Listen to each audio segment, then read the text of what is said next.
여러분, 이혼하고 이렇게 후련했던 사람, 저 말고 또 있을까요? 오늘 구청 앞 공기는 그 어떤 명품 향수보다 달콤하더라고요. 손에 쥔 이혼 서류 한 장이 그 어떤 명품백보다 제 마음을 가볍게 만들어줬죠. 구청 앞은 유난히 시원한 바람이 불었다. 손에 쥔 이혼 서류의 초록색 표지가 그 어느 때보다 눈부시게 느껴졌다. 내 맞은편에는 고윤재가 서 있었다. 값비싼 맞춤 정장을 빼입었지만 그의 눈에는 짜증이 가득했다. 그의 팔에는 백서희가 매달려 있었다. 그녀는 내가 지난달 윤재의 카드로 긁어준 한정판 원피스를 입고 있었다. 백서희는 보란 듯이 윤재의 몸에 기대며 애교 섞인 목소리로 말했다. 윤재 오빠, 우리 빨리 가요. 도쿄행 비행기 표도 다 예약했는데 괜히 어떤 사람 때문에 기분 망치기 싫어요. 고윤재는 나를 곁눈질하며 비아냥거렸다. 서청아, 주제 파악은 하네. 알아서 이혼 서류에 도장 찍어줘서 고맙다. 안 그랬으면 이혼 소송까지 가느라 피곤할 뻔했잖아. 나는 피식 웃었다. 내 스마트폰 화면은 은행 앱의 카드 해지 완료 페이지에 멈춰 있었다. 20장의 블랙카드 목록 뒤에는 모두 해지 완료라는 큼지막한 글자가 떠 있었다. 주제 파악. 고윤재. 난 내 체면을 차린 거야. 내 체면이 아니라. 나는 그를 똑바로 쳐다보며 또렷하게 말했다. 크지 않은 목소리였지만 한 글자 한 글자 힘이 실려 있었다. 지난 3년 결혼 생활 동안 나 서청하는 당신한테 떳떳했어. 당신 사업 시작할 때 창업 자금 내가 대줬고 회사 운영비도 내가 메꿔줬지. 심지어 지금 당신 옆에 있는 저 백서희 씨 용돈까지도 내 카드로 줬잖아. 백서희의 얼굴이 확 붉어지더니 고윤재 뒤로 슬쩍 몸을 숨겼다. 윤재 오빠, 저 여자 말하는 것 좀 봐. 우린 돈 때문이 아니라 진심으로 사랑하는 사이잖아요. 돈 때문이 아니라고? 나는 어이없다는 듯이 핸드백에서 휴대폰을 꺼내 소비 기록을 찾아 보여줬다. 지난달 파리에서 산 에르메스 가방 3천만 원 긁혔던데 내가 고윤재 씨한테 준 블랙카드 맞죠? 며칠 전 스위스에서 스키 탈 때 묵었던 7성급 호텔 하룻밤에 880만 원짜리 그것도 이 카드 아니었나? 백서희 씨, 양심에 손을 얹고 말해봐요. 내 카드가 아니었다면 당신이 지금처럼 돈을 물쓰듯 쓸 수 있었을까? 고윤재의 표정이 굳어졌다. 그는 백서희를 자기 등 뒤로 감싸며 나에게 소리쳤다. 서청아, 그만해. 그 돈은 내가 당연히 받을 자격이 있는 돈이야. 내가 3년 동안 너랑 결혼하면서 얼마나 희생했는데 이제 와서 이혼했다고 돈 몇 푼 가지고 사람 비참하게 만들어야겠어. 받을 자격. 기가 막혀 웃음이 나왔다. 고윤재, 착각하지 마. 그 돈은 우리 부모님이 피땀 흘려 버신 돈이고 내가 내 능력으로 일군 재산이야. 당신과는 이론 한 장 관계없어. 내가 당신한테 블랙카드를 준 건 사랑해서 믿었기 때문이야. 근데 당신은 뭘 했지? 내 돈으로 바람 피우고 그걸 당연하게 여겼다고? 나는 휴대폰 화면을 그들 쪽으로 돌렸다. 이거 봐. 20장의 블랙카드. 방금 전부 해지했어. 지금 이 순간부터 당신 고윤재는 나 서청아 돈 단 1원도 쓸 수 없어. 고윤재는 잠시 멍하니 서 있다가 이내 믿을 수 없다는 표정을 지었다. 그는 황급히 자기 휴대폰을 꺼내 은행 앱을 확인했다. 그의 손가락이 덜덜 떨리고 있었다. 말도 안 돼. 서청아, 네가 감히 내 카드를 해지해? 그는 카드 목록을 하나씩 눌러보았다. 화면마다 뜨는 해지 완료 메시지를 확인한 그의 눈이 시뻘개졌다. 너 미쳤어? 이 카드들이 우리 회사 자금줄인데 이걸 해지하면 내 회사는 어떡하라고? 당신 회사가 어떻게 되든 나랑 무슨 상관인데? 나는 어깨를 으쓱하며 아무렇지 않게 말했다. 그건 당신 회사지 내 회사가 아니잖아. 당신이 잘 되길 바라는 마음에 투자해줬더니 그 마음을 딴 여자한테 쏟아부었지. 회사가 망하든 말든 다 당신이 자초한 일이야. 백서희도 다급해졌다. 그녀는 고윤재의 팔을 놓고 내 앞으로 다가왔다. 더 이상 가녀린 척하는 얼굴은 온데간데 없었다. 서청아, 너 정말 너무한 거 아니야? 윤재 오빠는 지금 사업에서 가장 중요한 시기라고. 어떻게 이럴 수가 있어? 카드 해지하면 우리 도쿄 여행은 어떻게? 비행기랑 호텔 전부 예약했는데 거기서 사려던 명품들은 또 어떡하고. 아, 내 돈으로 둘이 신혼여행이라도 가시려고. 나는 일부러 놀란 척 그들을 쳐다봤다. 백서희 씨, 뻔뻔함도 정도가 있지. 고윤재는 분노로 온몸을 부들부들 떨었다.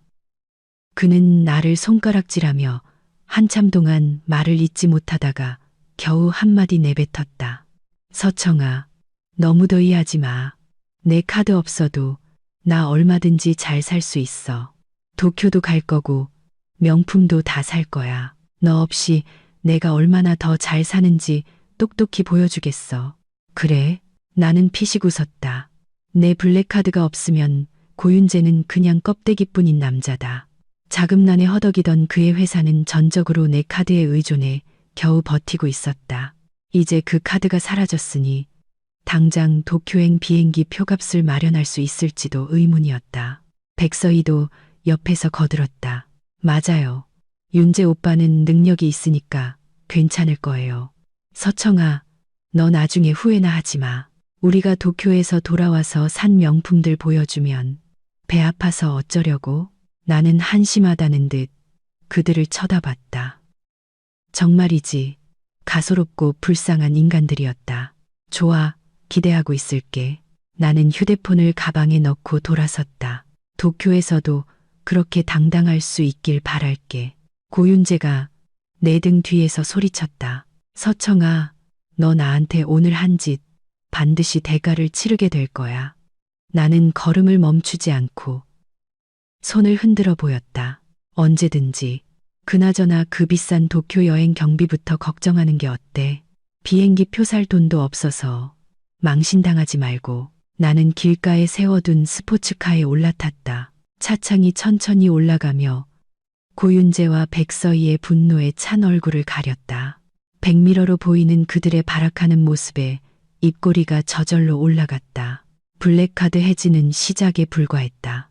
고윤재, 백서희, 너희가 나한테 진 빚, 내가 하나하나 전부 받아낼 거야. 내 돈으로 도쿄에서 사치를 부리고 싶다고. 어디 한번 해봐. 내 카드 없이 그 천문학적인 계산서를 어떻게 감당할지 궁금하네. 차는 구청을 부드럽게 빠져나갔다. 나는 비서에게 전화를 걸었다. 유지아 비서, 부탁할 게 있어요. 전화기 너머로 유지아 비서의 똑 부러지는 목소리가 들려왔다. 대표님, 말씀하십시오. 고윤재 씨 회사와 진행 중이거나 계약된 모든 협력 관계 전부 중단하세요. 그리고 우리 회사에서 빌려간 50억 원 3일 안에 갚으라고 통보하고요. 못 갚으면 바로 법적 절차 진행하세요. 네, 대표님. 바로 처리하겠습니다. 전화를 끊고 의자에 깊숙이 몸을 기댔다. 길고 긴 숨을 내쉬었다. 3년간의 잘못된 선택이 오늘로써 마침표를 찍었다. 하지만 이건 끝이 아니라 새로운 시작이다. 나 서청아, 다시는 가치 없는 인간 때문에 상처받지 않을 것이다. 이제 고윤재와 백서희가 모든 것을 잃는 기분을 맛볼 차례였다. 나는 휴대폰을 꺼내 인스타그램에 이혼 서류 사진을 올렸다. 각자 갈 길 가자. 아, 아니지. 나는 꽃길, 너는 가시밭길. 포스팅을 올린 지 1분도 채 되지 않아 댓글과 좋아요가 폭주했다. 친구들은 괜찮냐며 걱정하는 메시지를 보내왔다. 나는 괜찮다고, 오히려 날아갈 듯이 가뿐하다고 일일이 답장했다. 한편 구청 앞에 남겨진 고윤재는 여전히 휴대폰을 붙들고 씩씩거리고 있었다. 그는 여러 장의 블랙카드로 결제를 시도하고 이체를 시도했지만 돌아오는 것은 실패 메시지뿐이었다. 은행 고객센터에 전화해봐도 해당 카드는 카드 소유주에 의해 해지되어 사용이 불가능합니다. 라는 답변만 들려왔다. 백서희는 옆에서 발을 동동 굴렀다. 윤재 오빠, 이제 어떡해요? 도쿄 호텔이랑 비행기, 예약금까지 다 걸었는데 취소하면 예약금 다 날리는 거잖아요. 제가 찜해둔 명품들도 많은데. 고윤재는 신경질적으로 머리를 헝클었다. 그의 눈빛이 음산하게 빛났다. 호들갑 떨지 마. 서청아가 카드 몇 장 해지했다고 내가 무너질 줄 알아. 나한테도 방법이 있어. 그는 휴대폰을 들고 친구들에게 전화를 걸어 돈을 빌리기 시작했다. 하지만 몇 통을 걸어도 다들 자금이 묶여 있다거나 이런저런 핑계를 대며 거절했다. 그도 알고 있었다. 그 친구들은 대부분 서청아, 아니 우리 집안의 배경을 보고 자신과 어울려줬다는 것을.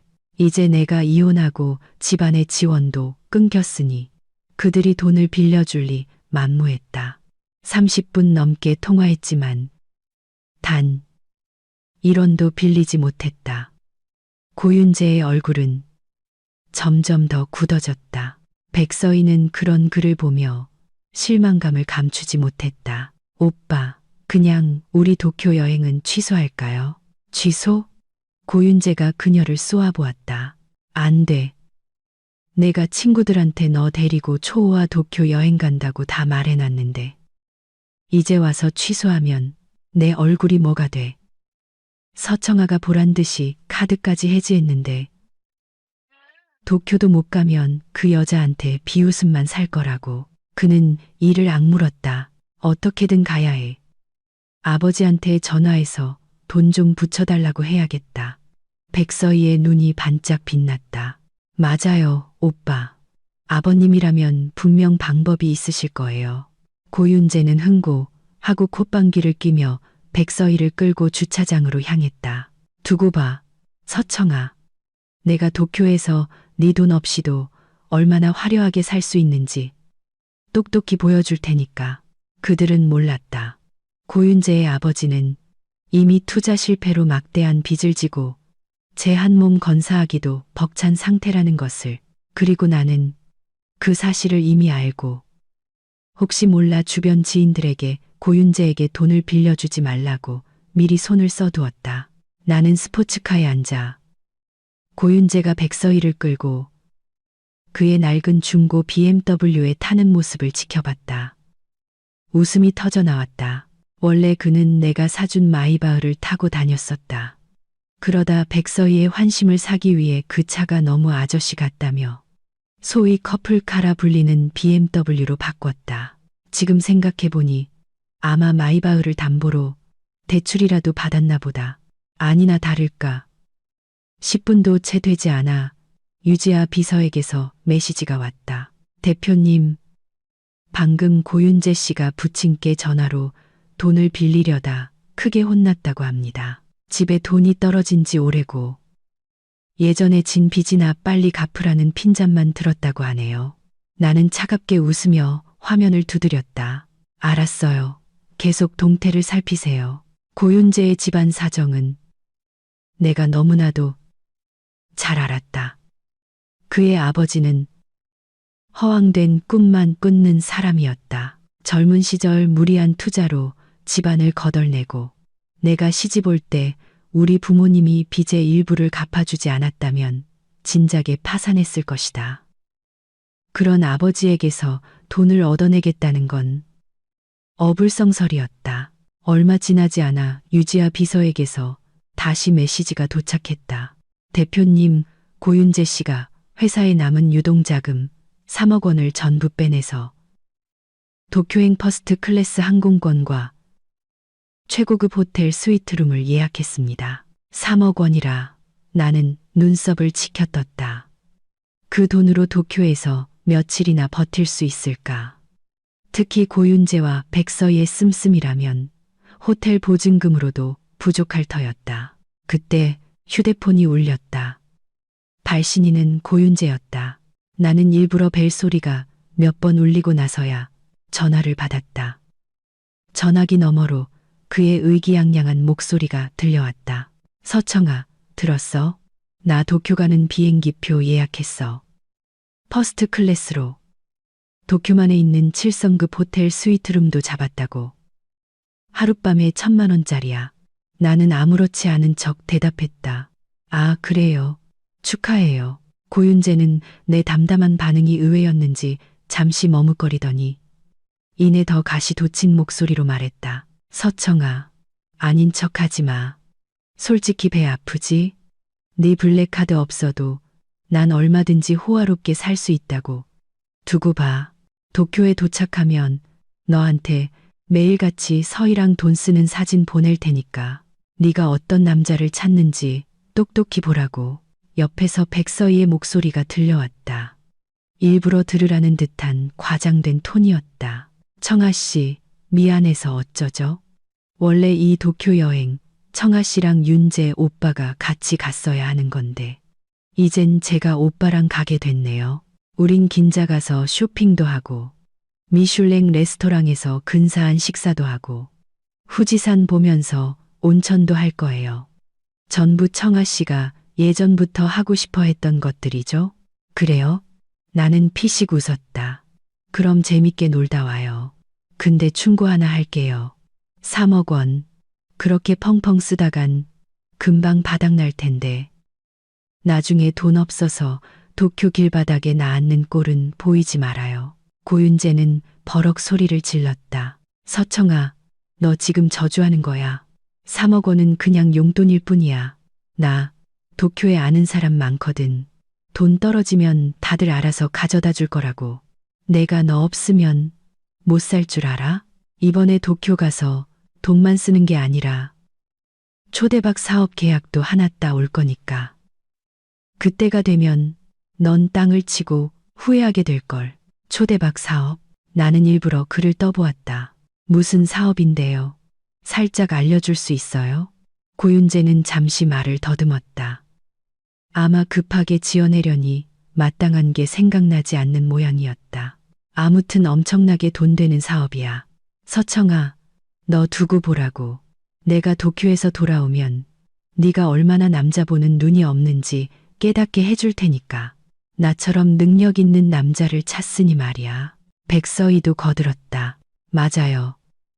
윤재 오빠는 이렇게 대단한 사람인데 나중엔 분명 재계의 거물이 될 거예요. 서청아, 그때 가서 오빠한테 다시 만나달라고 무릎 꿇고 빌어도 오빠는 쳐다도 안 볼걸요?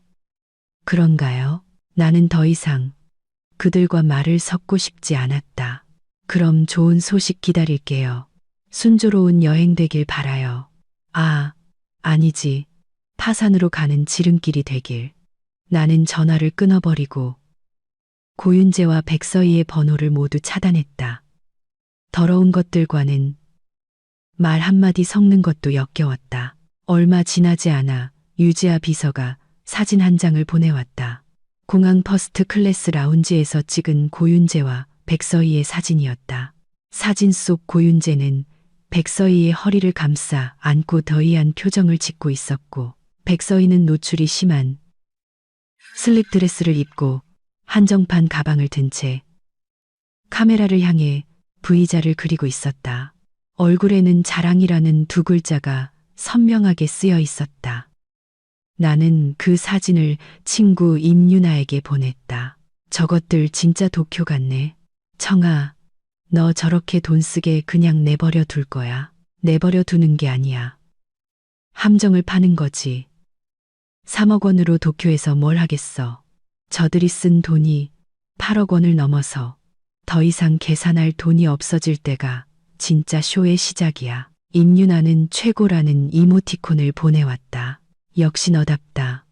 마음에 들어. 그 쇼 시작되면 꼭 알려줘. 내가 직접 도쿄 가서 구경할래. 나는 웃으며 휴대폰을 내려놓았다. 차는 어느새 나의 별장으로 들어서고 있었다. 이 집은 부모님이 물려주신 곳이다. 결혼 생활 중 고윤재가 자기 명의로 바꿔달라고 졸랐지만 나는 거절했다. 지금 생각하면 천만다행이었다. 집에 들어서자 집사님이 나를 반갑게 맞았다. 아가씨, 돌아오셨습니까? 저녁 식사 준비해 두었습니다. 네, 알겠어요. 식당으로 가자. 식탁에는 내가 좋아하는 음식들이 가득 차려져 있었다. 예전에는 고윤재의 입맛에 맞춘 음식들만 올라왔었다.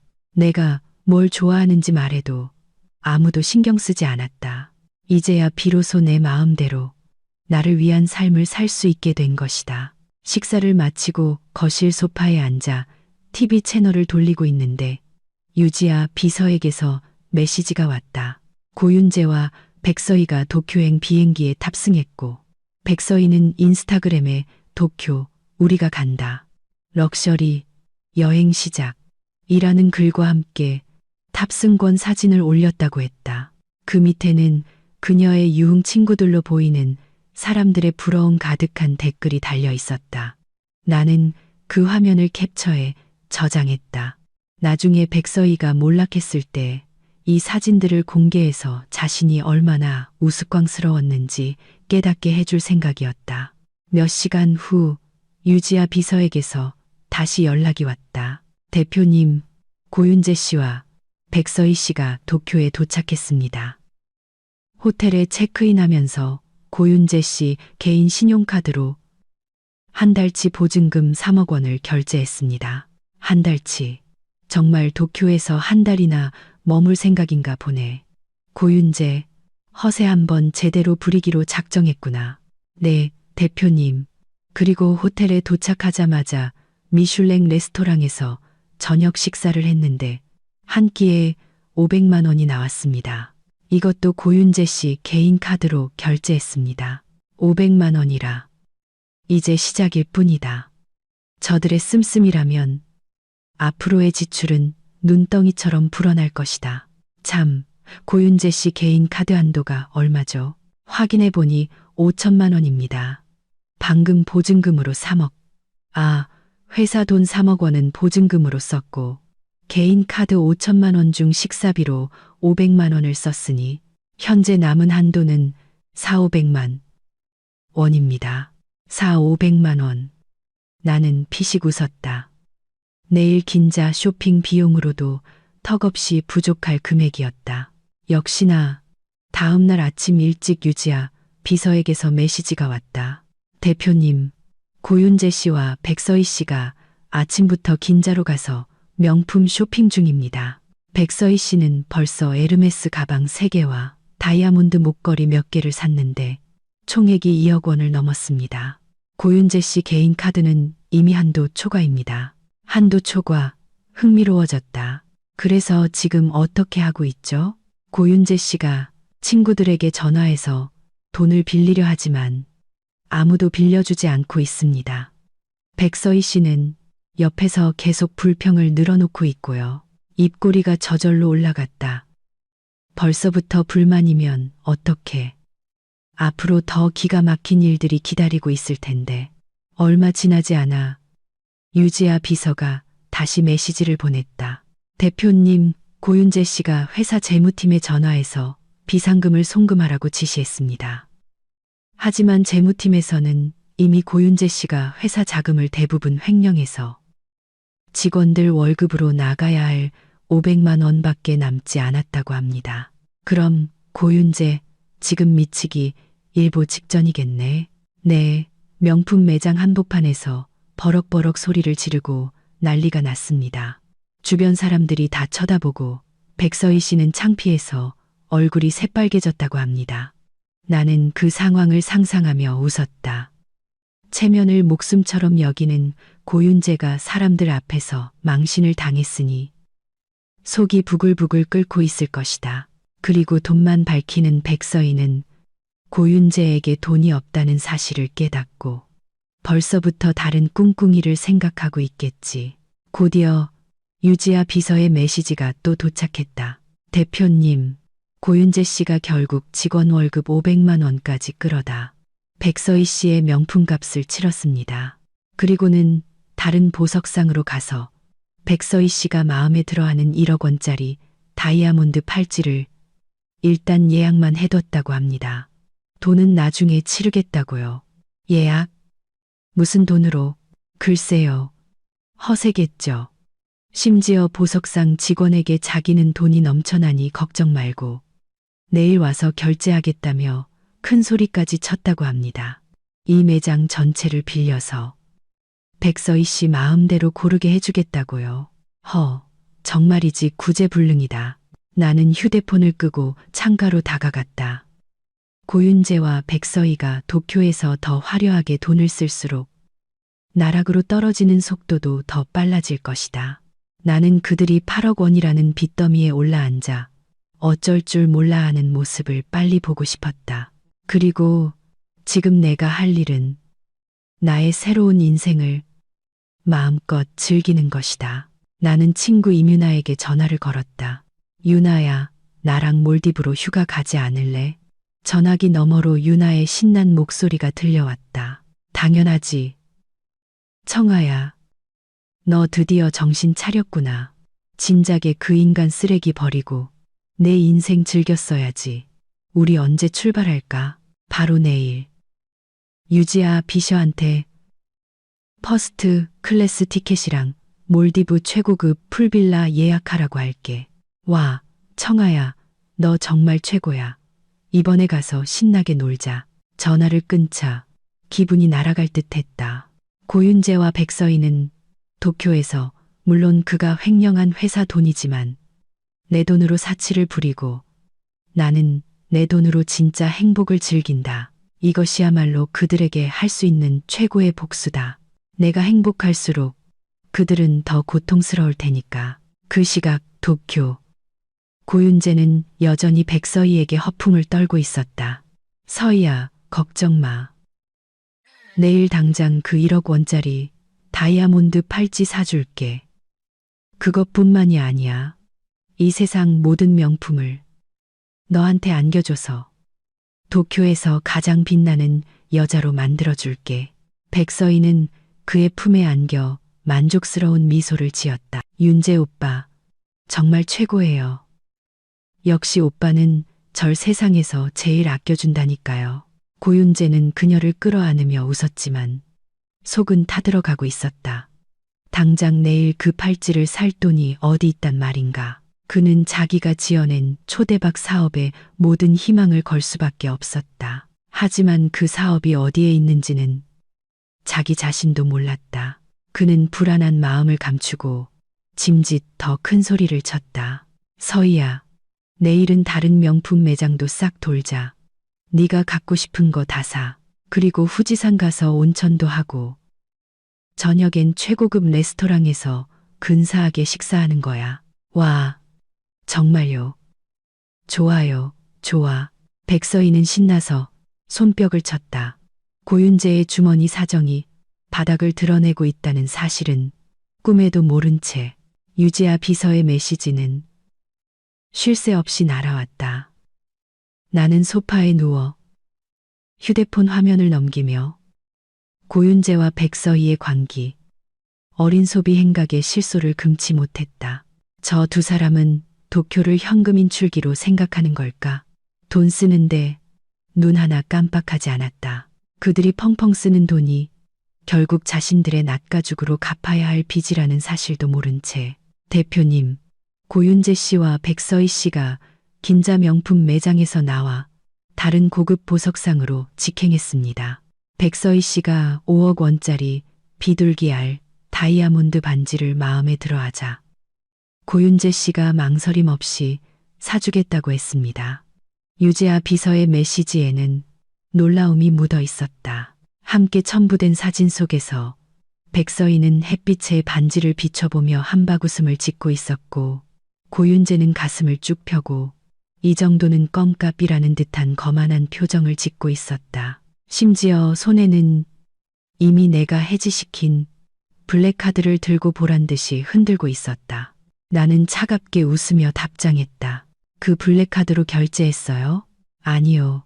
그냥 자랑하듯 보여주기만 하고 직원이 카드를 받으려 하자 나중에 한꺼번에 계산하겠다고 했다고 합니다. 이 카드는 한도가 없으니 걱정 말라는 말과 함께요. 아마 결제 거절당할까봐 겁이 났나 봅니다.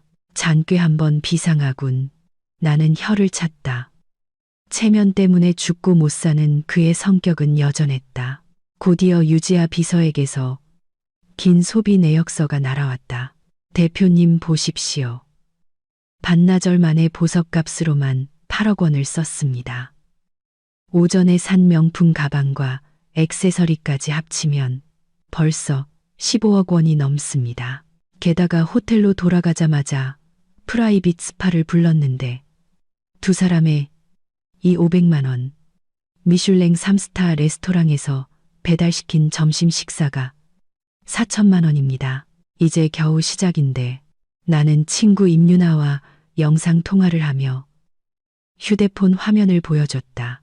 이것들 미친 거 아니야. 유나는 화면 저편에서 배를 잡고 웃었다. 고윤재, 무슨 마약이라도 한 거야. 저 돈이 다 어디서 나는 거래. 숨겨둔 비자금이라도 있나? 비자금은 무슨, 걔네 집안 사정 내가 훤히 아는데 아마 사채라도 썼을 거야. 개인 카드 한도도 다 썼고 회사 돈도 횡령했으니 이제 남은 건 사채밖에 없지. 내 말이 끝나기 무섭게 유지아 비서에게서 메시지가 왔다. 대표님, 말씀대로입니다. 고윤재 씨가 도쿄 현지 사채업자에게 연락해 20억 원을 빌렸습니다. 이자가 엄청나게 높고 일주일 안에 갚아야 하는 조건입니다. 20억, 유나는 눈을 동그랗게 떴다. 미쳤구나. 그 돈을 어떻게 갚으려고 아직도 해지된 그 블랙카드를 믿고 있는 거겠지. 자기가 실컷 돈 쓰고 나면 내가 돈이 아깝거나 재결합하고 싶어서라도 카드를 다시 살려줄 거라고 착각하는 거야. 하지만 어쩌나 나 서청아는 더 이상 호구가 아닌데. 영상통화 저편에서 유나가 엄지를 치켜 세웠다. 잘했어. 청아야. 그렇게 나가야지. 네가 없으면 아무것도 아니라는 걸 똑똑히 깨닫게 해줘야 해. 통화를 끊고 유지아 비서의 메시지를 계속 확인했다. 고윤재는 사채를 쓴 후 더욱 기고만장해져 돈을 뿌리고 다녔다. 백서희에게 2억 원짜리 맞춤 드레스를 주문하고 하루 렌트비만 1,000만 원인 한정판 스포츠카를 빌려 도쿄 시내를 질주했다. 백서희는 그 모습을 영상으로 찍어 인스타그램에 올렸다. 윤재 오빠는 나한테 정말 최고야. 도쿄에서의 하루하루가 꿈만 같아. 그 밑에는 아첨꾼들의 찬양 댓글이 줄을 이었다. 서희는 정말 행복하겠다. 윤재 오빠 진짜 재벌이네. 선남선녀, 천생연분. 나는 그 댓글들을 모두 캡처했다. 고윤재가 파산하는 날. 이 캡처들을 인터넷에 뿌려 이 아첨꾼들의 눈이 얼마나 삐었었는지 만천하에 공개할 생각이었다. 얼마 지나지 않아 유지아 비서가 다시 메시지를 보냈다. 대표님, 고윤재 씨와 백서희 씨가 지금 도쿄 최고급 프라이빗 클럽 VIP 룸을 통째로 빌렸습니다. 가장 비싼 샴페인과 시가를 주문했는데 룸 이용료만 5천만 원입니다. 심지어 고윤재 씨는 클럽 사람들에게 도쿄에서 성대한 파티를 열어 모든 명사를 초대하고 자신의 부와 권력을 과시하겠다고 호언장담했습니다. 부와 권력. 나는 마시던 와인을 뿜을 뻔했다.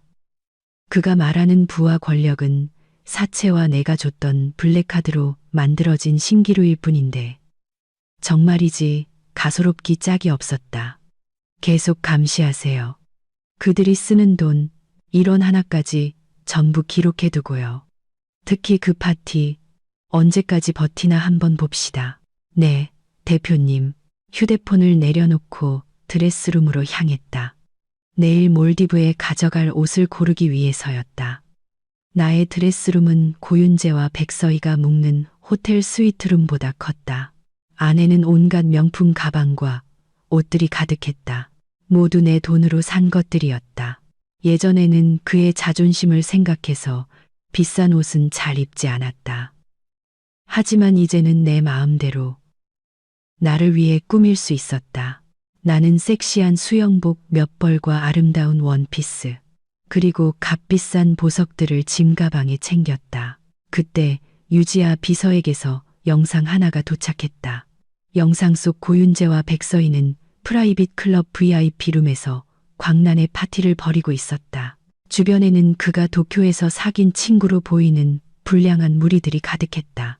고윤재는 수천만 원짜리 샴페인 병을 들고 외쳤다. 자, 다들 마셔. 오늘 여기서 쓰는 돈은 전부 내가 쏜다. 나 고윤재. 다른 건 몰라도 돈은 넘쳐나니까. 사람들은 환호하며 박수를 쳤다. 백서희는 그의 품에 안겨 새로 산 한정판 가방을 흔들며 카메라를 향해 윙크를 날렸다. 고마워요, 윤재 오빠. 오빠는 정말 최고야. 고윤재는 더이 양양하게 백서희를 끌어안고 하늘 높은 줄 모르고 치솟은 턱으로 말했다. 우리 아기 갖고 싶은 거 있으면 뭐든지 말만 해. 이 오빠가 다 사줄게. 이런 자잘한 것들 말고 저 하늘의 별이라도 따다 줄 수 있어. 어머 오빠도 참. 백서희는 교태 섞인 웃음을 흘리며 그의 가슴을 쳤지만 눈에는 탐욕이 가득했다. 나는 그들의 추악한 모습을 보며 속이 메스꺼워졌다. 지금 고윤재가 더이 만만할수록 나락으로 떨어졌을 때의 충격은 더 클 것이다. 그가 빌린 사채 20억 원에 기존의 횡령한 회사 자금, 그리고 각종 사치 비용까지 합치면 벌써 50억 원에 육박했다. 하지만 그는 여전히 정신을 차리지 못하고 있었다. 다음 날 아침 눈을 뜨자마자 유지아 비서의 메시지가 와 있었다. 대표님, 고윤재 씨와 백서희 씨가 아침 일찍 어제 예약해둔 보석상에 가서 1억 원짜리 다이아몬드 팔찌를 샀습니다. 그리고 백서희 씨가 또 마음에 들어 한 팔 800만 원짜리 파텍 필립 한정판 시계도 망설임 없이 결제했습니다. 결제? 뭘로? 나는 벌떡 일어났다. 사채업자에게서 받은 임시 신용카드로요. 한도가 20억 원이었는데 방금 팔찌와 시계값으로 1억 800만 원을 써서 이제 18억 1 200만 원 남았습니다. 18억 1 200만 원. 오늘 하루를 버티기에도 턱없이 부족한 금액이었다. 아니나 다를까 점심때쯤 유지아 비서에게서 다시 메시지가 왔다. 대표님, 고윤재 씨와 백서희 씨가 도쿄에서 가장 유명한 가이세키 요리집에서 점심을 먹었는데 한 끼에 3,800만 원이 나왔습니다. 사채업자 카드로 결제하려 했지만 한도 부족으로 거절당했습니다. 고윤재 씨는 당황해서 외상으로 해달라고 하고는 백서희 씨를 끌고 급하게 가게를 빠져나왔다고 합니다. 벌써 돈이 떨어졌다고. 나는 피식 웃었다. 그렇게 큰 소리 치더니 꼴 좋다. 네, 백서희 씨도 기분이 안 좋은지 하루 종일 뚱한 표정이라고 합니다. 어제 받았던 고가의 웨딩드레스를 사주지 않는다고 고윤재 씨에게 투덜거렸다고 하네요. 웨딩드레스.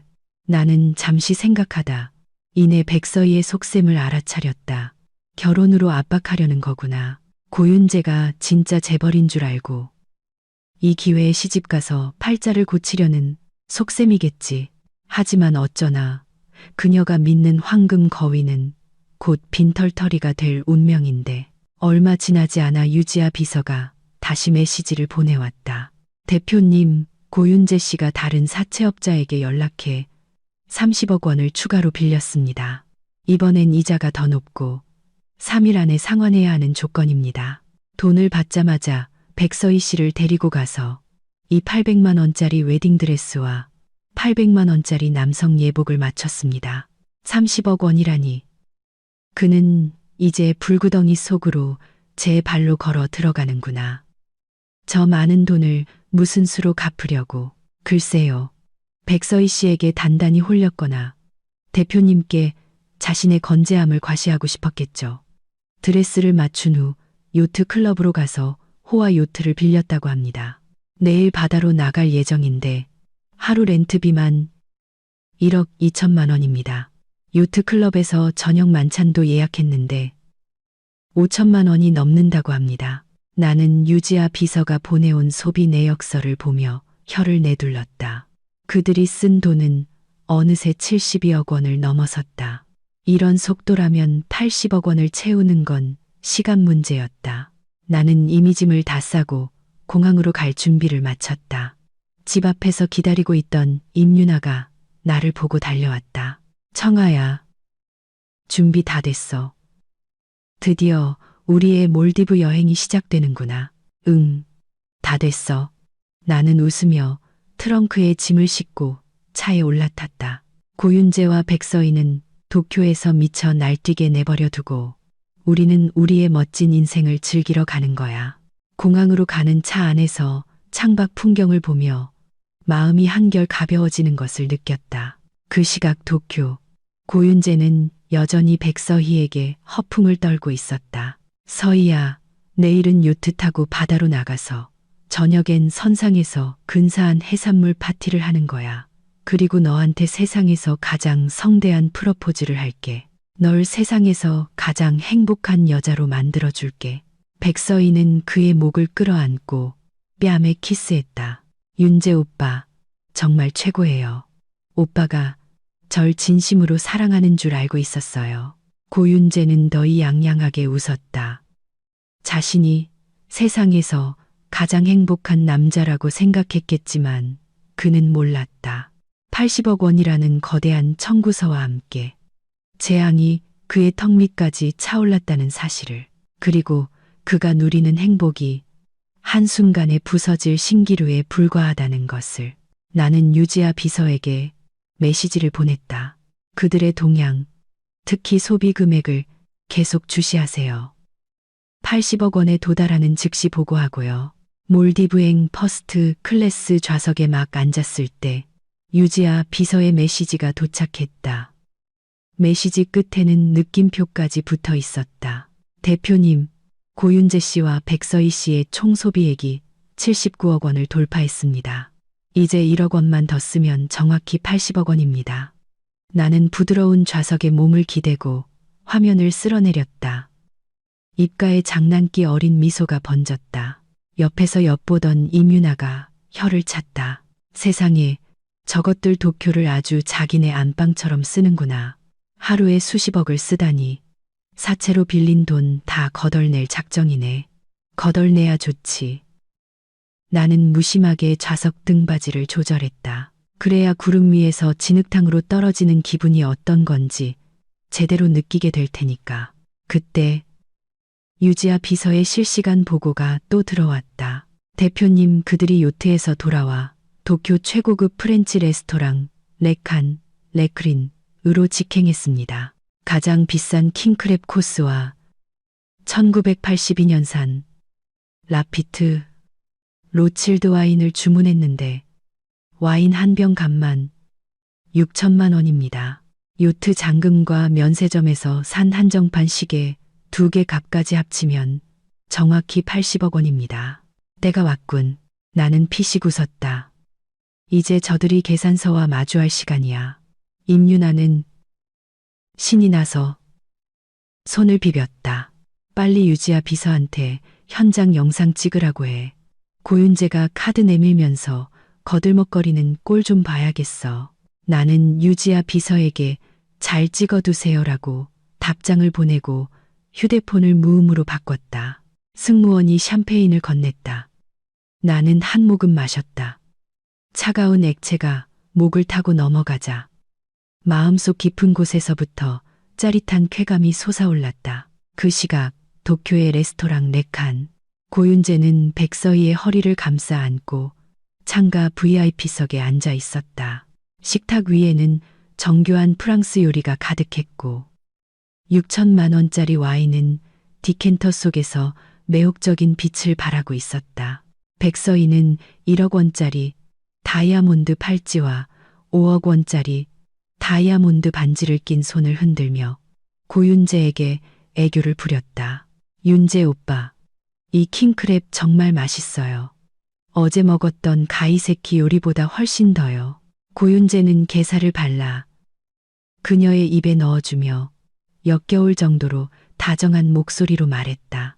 맛있으면 많이 먹어, 우리 아기. 내가 행복하다면 킹크랩 한 마리가 아니라 이 레스토랑 전체를 통째로 빌려줄 수도 있어. 백서희는 게살을 받아 먹으며 눈웃음을 쳤다. 오빠는 정말 최고예요. 서청아, 그 아줌마랑은 차원이 달라. 예전에 그 여자랑 사귈 땐 제대로 된 밥 한 번 사준 적이 없었는데 그 여자가 남자 보는 눈이 없는 거지. 고윤재는 비웃으며 일부러 주변 사람들이 들으라는 듯 목소리를 높였다. 나 고윤재랑 함께하면 넌 평생 호의호식하며 살게 될 거야. 이런 건 아무것도 아니야. 나중엔 우리 회사 전체를 내게 줄게. 주변 손님 몇몇이 그들을 쳐다보며 흥미로운 눈빛을 보냈다. 하지만 고윤재는 그 시선을 자신에 대한 부러움으로 착각하고 더욱 가슴을 폈다. 그는 주머니에서 내가 해지한 블랙카드를 꺼내 손가락으로 돌리며 말했다. 이거 봐. 한도 없는 블랙카드야. 서청아, 그 여자가 예전엔 이 카드 가지고 내 앞에서 잘난 척했지만 이제 이 카드의 주인은 나야. 이게 바로 내 힘이지. 백서희는 숭배의 눈빛으로 그를 바라봤다. 오빠, 정말 대단해요. 언젠가 서청아네 집안을 뛰어넘는 거물이 될 줄 알았어요. 그때가 되면 서청아를 우리 발밑에 꿇게 만들어요. 당연하지. 고윤재는 와인을 한 모금 마시고 거만하게 말했다. 이번에 도쿄에서 초대박 사업 계약만 성사시키면 우리 회사 가치는 2배로 뛸 거야. 그때가 되면 서청아는 물론이고 대한민국 재계 전체가 나 고윤재를 우러러보게 될걸. 그가 말하는 초대박 사업은 전부 거짓말이었지만 백서희는 그 말을 철석같이 믿고 함께 꿈에 부풀었다. 2시간 넘게 식사를 즐긴 고윤재는 만족스러운 트림을 하고 옆에 있던 직원에게 손짓했다. 여기 계산. 직원이 정중하게 다가와 계산서를 내밀었다. 손님, 총 80억 원입니다. 카드로 하시겠습니까? 현금으로 하시겠습니까? 80억. 고윤재는 일부러 놀란 척 미간을 찌푸리더니 이내 피식 웃었다. 고작 80억. 얼마 안 나왔네. 그의 말에 주변 손님들이 다시 한번 쳐다봤다. 80억 원, 아니 8천만 엔은 도쿄 최고급 레스토랑에서도 엄청난 금액이었다. 그의 허세에 다들 어이없다는 눈빛을 보냈다. 백서희는 더욱 의기양양해져 손에 낀 보석들을 흔들며 말했다. 우리 윤재 오빠는 돈이 넘쳐나요. 당연히 카드죠. 저 블랙카드로 해주세요. 한도 없는 거.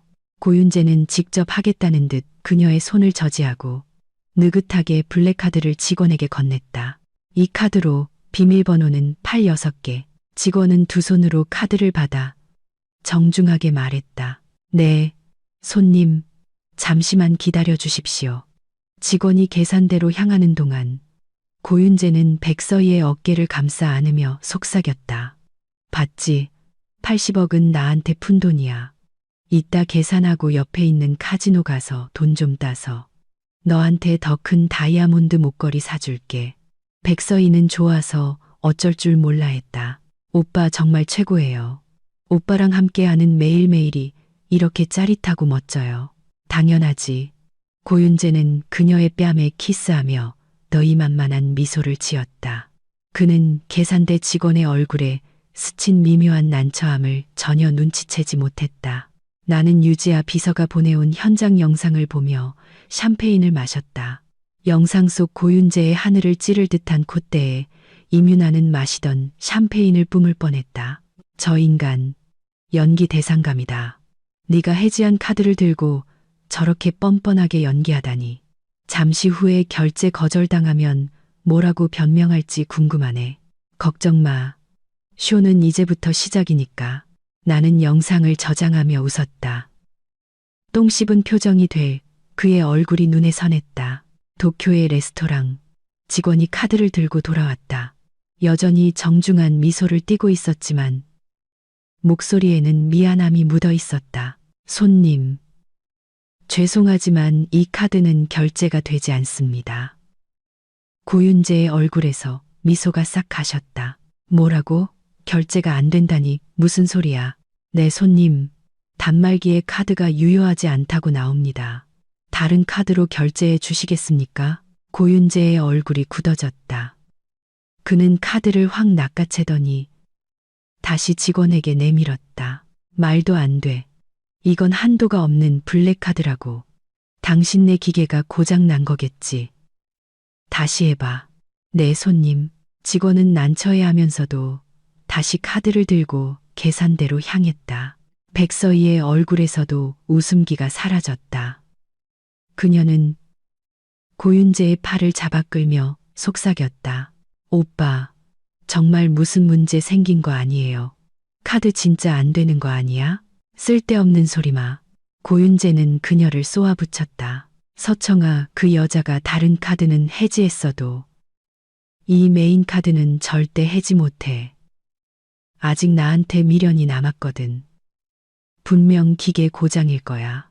말은 그렇게 했지만 그의 마음속에도 불안감이 싹트기 시작했다. 그는 휴대폰을 꺼내 은행 앱을 확인하려다 이전에 봤던 해지 완료 메시지가 떠올라 황급히 휴대폰을 집어넣었다. 곧 직원이 다시 돌아왔다. 그의 얼굴에는 아까보다 더 짙은 미안함이 서려 있었다. 손님, 정말 죄송합니다. 다른 단말기 세대로 모두 시도해봤지만 카드가 유효하지 않다고 나옵니다. 다른 결제 수단은 없으십니까? 고윤재의 얼굴이 새하얗게 질렸다. 그는 벌떡 일어나 직원에게 소리쳤다. 불가능해. 당신네 기계가 전부 고장 난 거야. 이게 어떤 카드인데 결제가 안 돼. 당장 지배인 불러와. 그의 고함에 레스토랑 안에 모든 시선이 집중됐다. 백서희는 창피해서 얼굴이 홍당무가 되었다. 오빠, 제발 진정해요. 그냥 다른 카드로 하면 되잖아요. 왜 이렇게 소란을 피워요? 다른 카드. 내가 지금 다른 카드가 어디 있어. 전부 한도 초과라고.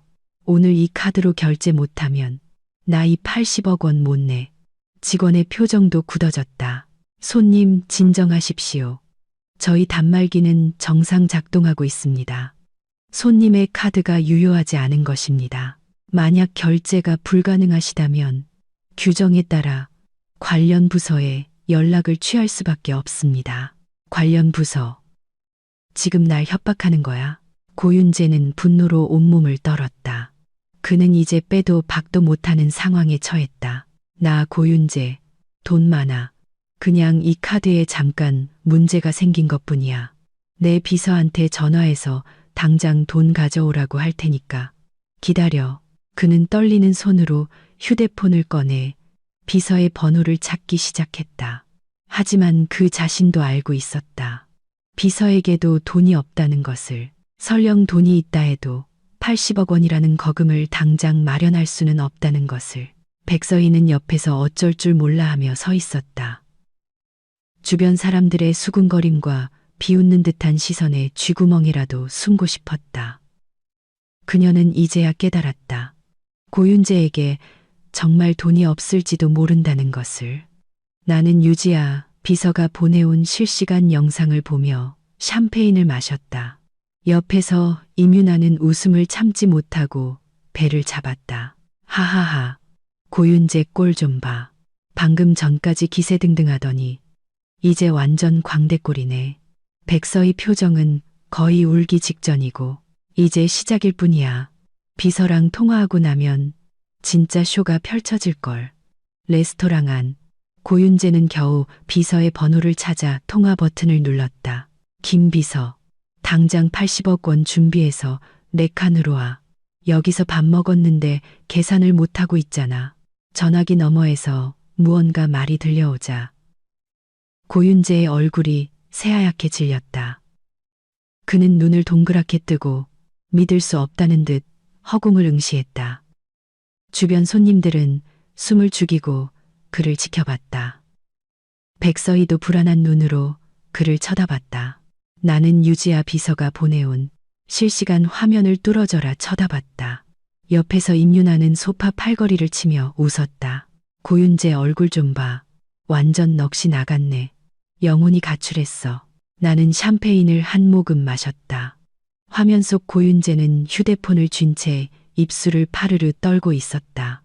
방금 전에 거만함은 온데간데 없고 절망만이 가득했다.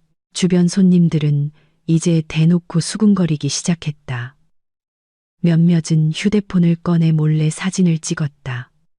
백서희는 고개를 푹 숙이고 어깨를 떨었다. 다시 말해봐. 고윤재가 전화기에 대고 스허했다. 목소리가 쩍 갈라져 나왔다. 내 블랙카드가 왜 사용 정지야? 서청아가, 그 여자가 감히 내 카드를 해지했다고.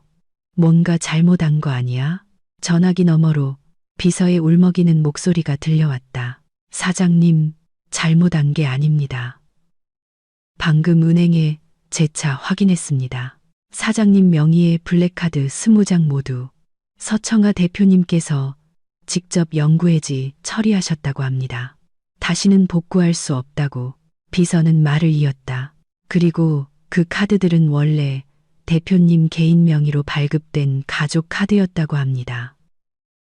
처분 권한은 전부 대표님께 있다고. 가족 카드. 고윤재는 모든 힘이 빠져나간 듯 휘청거리며 뒤로 물러섰다. 난 당연히 내 명의의 카드인 줄 알았는데 그 여자가 감히 날 속여.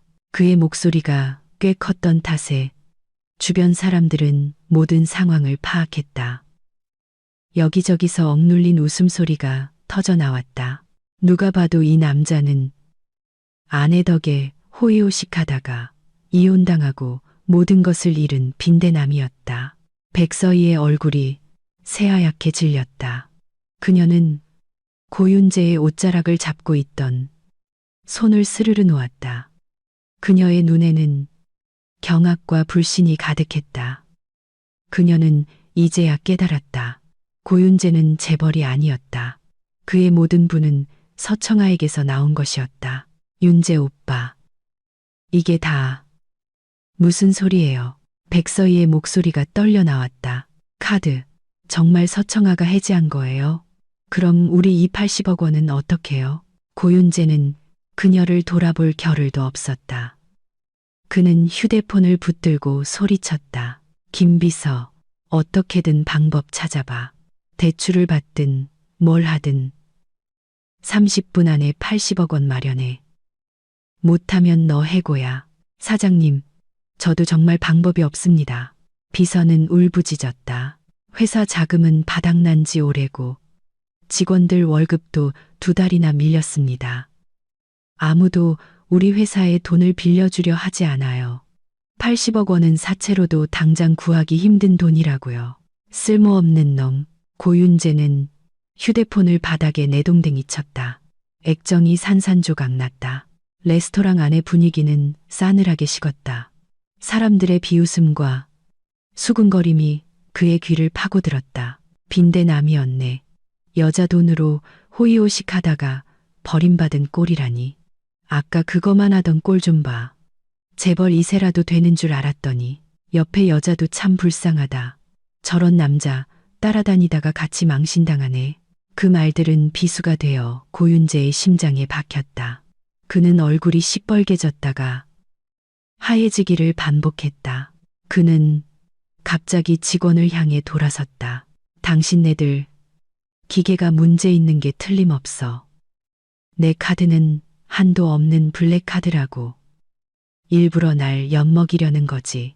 그때 레스토랑 지배인이 다가왔다.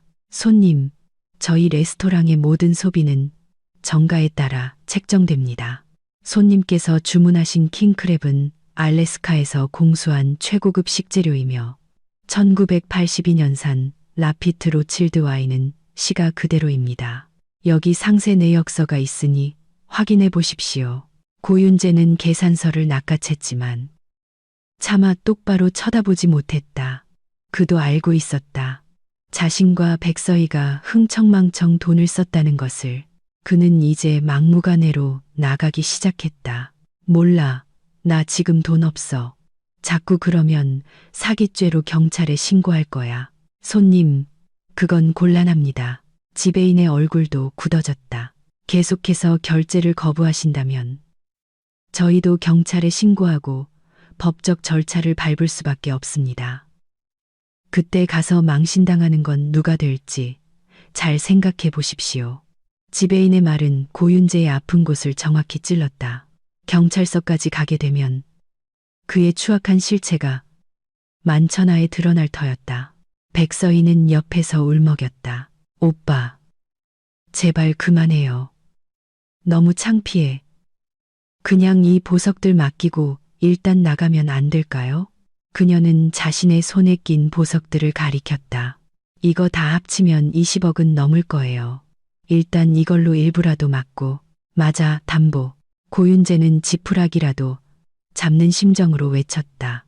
이것들 다 담보로 잡고 나머지는 내가 어떻게든 빨리 갚을게. 하지만 지배인은 고개를 저었다. 손님, 저희는 담보대출업체가 아닙니다.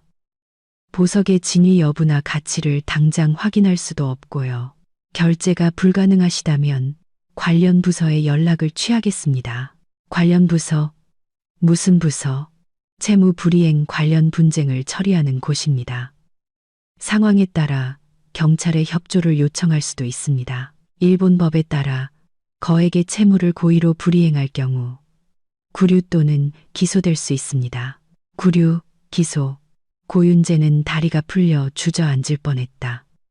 그는 미친 듯이 소리쳤다. 서청아, 이 악독한 년. 내가 일부러 내 카드를 해지해서 날 망신 주려는 거지. 내가 너 가만 안 둬. 나는 화면 속에서 발악하는 그를 보며 차갑게 웃었다. 날 가만 안 둬? 자기 앞가림도 못하는 주제에. 옆에서 임윤아가 물었다. 청아야, 저 인간 정말 구속되는 거 아니야? 아직은 아니야. 분명 나한테 전화해서 빌겠지.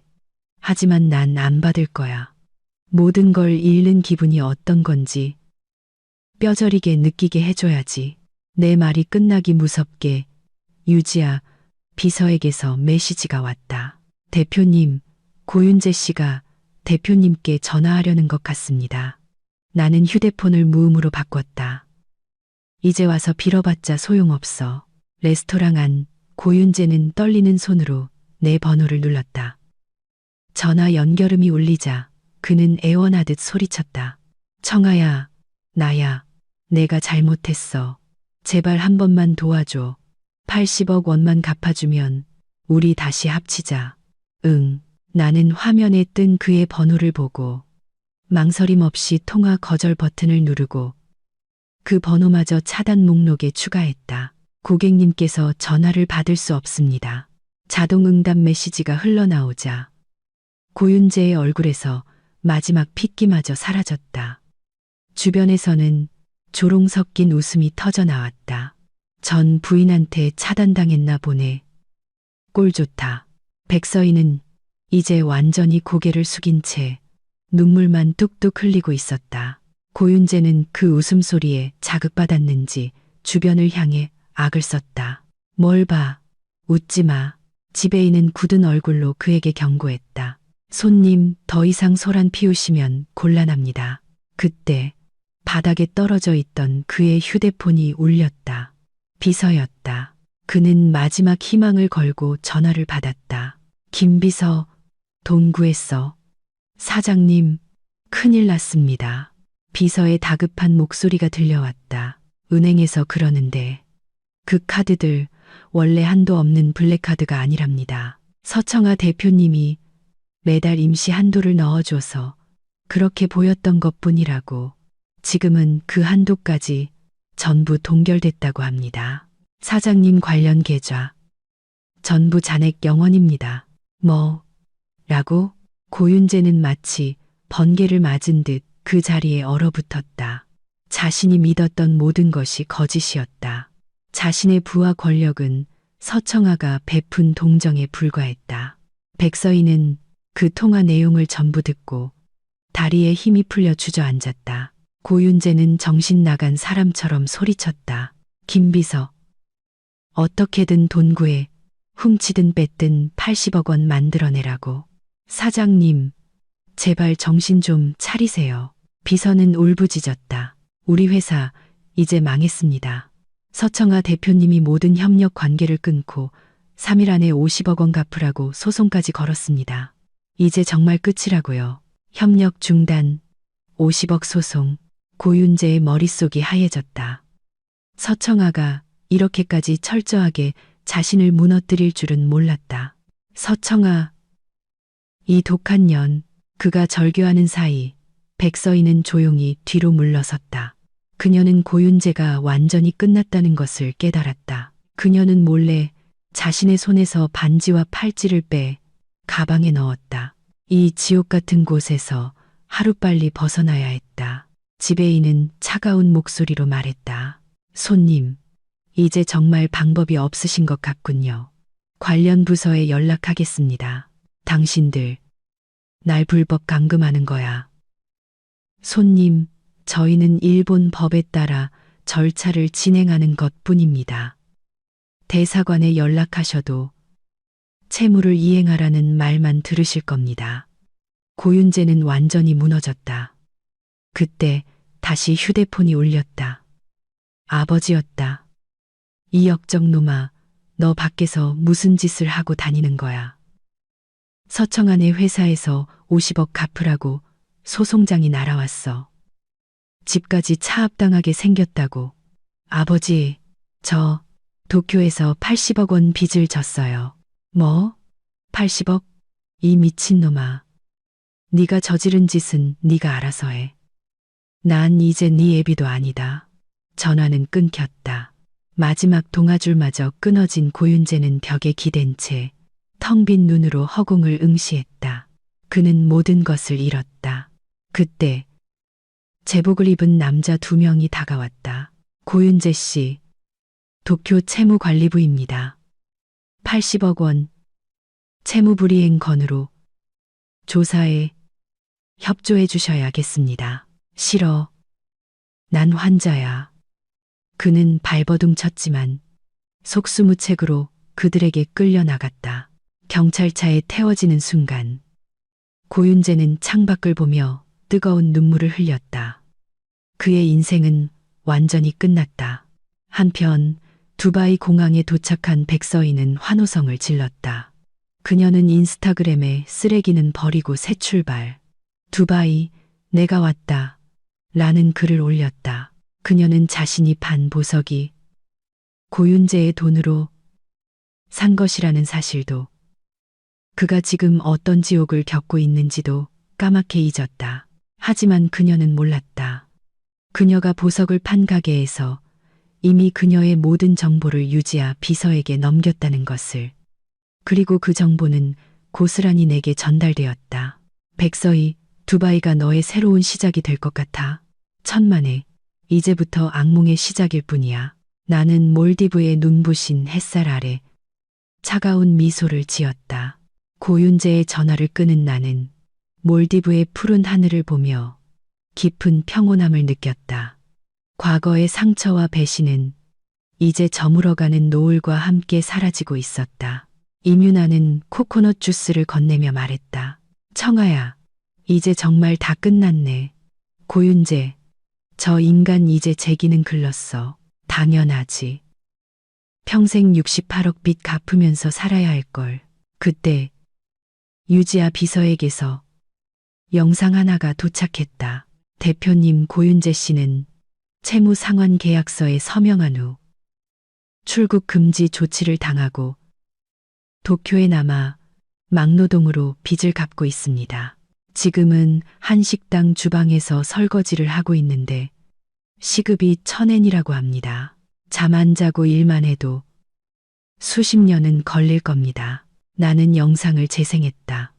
낡은 작업복을 입은 고윤재가 지친 얼굴로 설거지를 하고 있었다. 과거의 화려했던 모습은 온데간데 없었다. 하하, 설거지라니 꼴 좋다. 내 돈으로 호의호식하더니 이제 남의 그릇이나 닦는 신세가 됐네. 임윤아가 통쾌하게 웃었다.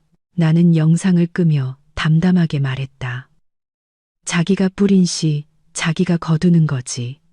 유지아 비서에게서 다시 메시지가 왔다. 백서의 소식도 있습니다. 두바이에서 돈을 다 쓰고 사기까지 당했다고 합니다. 재벌을 낚으려다 되레 사기꾼에게 걸려 전 재산을 털리고 사채까지 쓰게 됐답니다. 지금은 사채업자들에게 쫓겨 두바이 빈민가에 숨어 지내고 있다고 합니다. 사기? 나는 통쾌함에 웃음이 터져 나왔다. 탐욕이 부른 비참한 결말이었다. 네, 밥도 굶고 사채업자들에게 맞아 얼굴이 퉁퉁 부었다고 합니다. 한국으로 돌아오고 싶어 하지만 돈도 없고 고윤재 씨의 보복이 두려워 옴짝달싹 못하고 있답니다.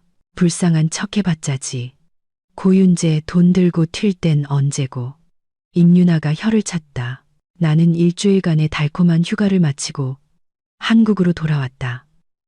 공항에는 유지아 비서가 의전 차량들과 함께 나를 기다리고 있었다. 청아야, 이혼하더니 더 멋있어졌네. 내가 받아야 할 대우를 받는 것뿐이야. 나는 그 후 일에만 매달렸다. 고윤재 때문에 잠시 놓았던 내 사업은 다시 날개를 달았다. 회사 가치는 몇 달 만에 수십 배로 뛰었고 나는 나와 같이 상처받은 여성들을 위한 창업 지원 재단을 설립했다. 재단은 큰 성공을 거두었고 나는 경제 잡지 표지를 장식하며 재계에 주목받는 여성 기업가로 우뚝 섰다. 어느 날 한 비즈니스 파티에 참석했다. 최고급 드레스와 보석으로 치장한 내가 들어서자 모든 시선이 집중됐다. 수많은 기업가들이 내게 다가와 인사를 건넸다. 그때 낯익지만 낯선 모습의 한 남자가 눈에 들어왔다. 낡은 양복을 입고 희끗희끗해진 머리에 주름진 얼굴을 한 채 손님들에게 술을 서빙하고 있었다. 고윤재였다. 그도 나를 발견하고 그 자리에 얼어붙었다. 그의 눈에는 놀라움, 부끄러움, 그리고 분함이 뒤섞여 있었다. 나는 그를 무시하고 다른 사람들과 대화를 이어갔다. 그는 한참을 망설이다. 결국 내게 다가왔다. 나는 그를 차갑게 쳐다봤다. 무슨 일이죠? 그는 고개를 숙인 채 작은 목소리로 말했다. 미안해. 미안하다고? 나는 피식 웃었다. 고윤재, 당신의 그 사과 한마디가 내가 받은 상처를 아물게 할 수 있을 것 같아? 당신이 탕진한 내 돈을 갚을 수 있냐고. 그는 아무 말도 하지 못했다. 내가 평생 갚을게. 정말 잘못했어. 그의 눈에서 눈물이 흘렀다. 이제 와서 당신이 선택한 인생이잖아. 나는 내 노력으로 이 자리에 섰고 당신은 거기서 남의 시중이나 들고 있지. 이게 바로 우리 둘의 차이야. 알아. 제발 용서해달라고 안 할게. 그냥 당신을 위해 뭐든 할 수 있는 기회를 줘. 당신의 개나 말이 되라면 될게. 개나 말, 나 서청아는 당신 같은 패품 필요 없어.